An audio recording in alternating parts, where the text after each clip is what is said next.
Hurmatli kitobxonlar, bugun sizlarning e'tiboringizga Pirimqul Qodirovning Najot asaridan parcha havola etaman.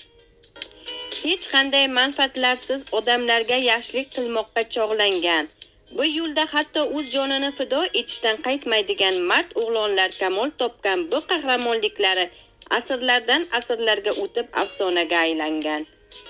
Oilada tug'ilgan o'g'il farzandini yurt ko'riga yaraydigan, vatanni va oilasining xaloskori qilib tarbiyalashni niyat qilgan onajonlarimizga bag'ishlanadi bu kitob. Shuningdek, mehnatim, nomusim, g'ururim bilan el orasida hurmat qozonaman degan ulug' maqsad bilan yashayotgan yosh do'stlarimiz uchun bu kitob.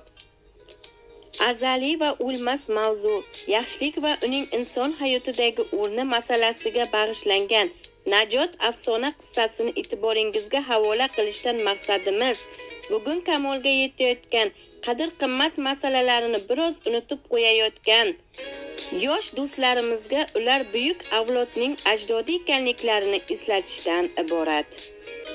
Aziz kitobxonlar, Pirimqul Qodirovning Najot asari sizlarda qiziqish uyg'otgan bo'lsa, Sharof Rashidov tuman axborot kutubxona markaziga kelib mutolaa qilishingiz mumkin.